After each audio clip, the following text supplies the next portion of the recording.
so I wanted to make a video about Bangkok. Bangkok, Krungthep Mahanakhon. It's a city of 10 million people. It's a regional hub like Singapore or Hong Kong. So if you don't like large cities, Bangkok is not for you.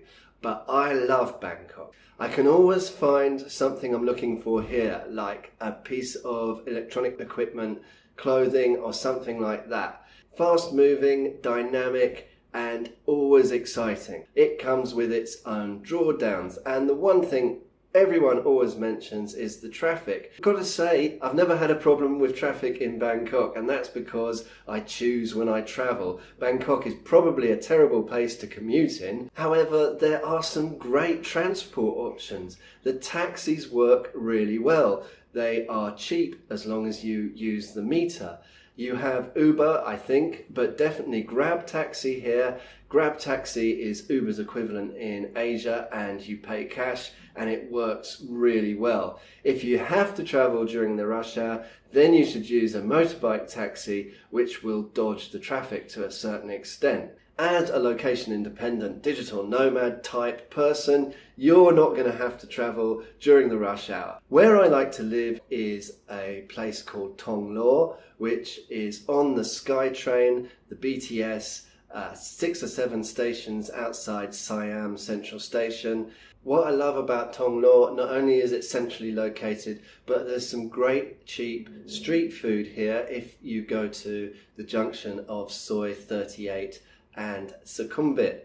Also, on the other side of the street, there is a great little cafe which is called the Traveller's Hostel and Cafe, which is kind of like a backpacker hostel. I don't know if it's a good place to stay, but the cafe is great. It's got great internet and great coffee.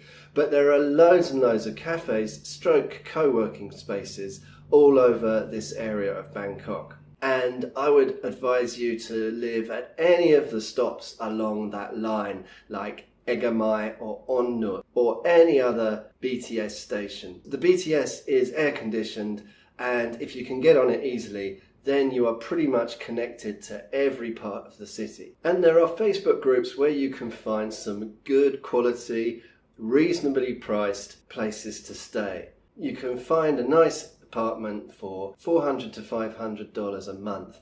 Airbnb is really good here if you, just like me, always want to stay for 1 or 2 days. You can find a nice condo to stay in for about $20 to $40 a night. As for the community, well, I have been to one meeting here, one meetup with digital nomads, and I met some really great people. And that was a weekly meetup, but I don't think it occurs anymore. Even though there are a lot of entrepreneurs living here, I think maybe because the city is so big and they're so spaced out that they don't communicate with each other so much, and the digital nomad Facebook group does seem a little bit quiet.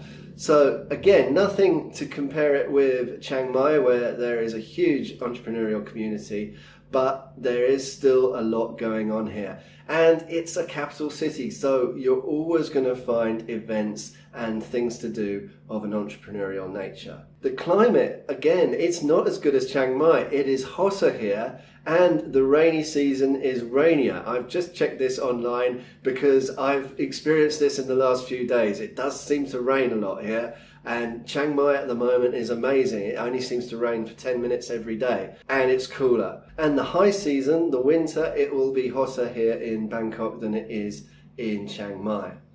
But I think Bangkok has still got a lot to go for it if you love the big city experience. My name's Rob Cubbon. I'll see you in another video.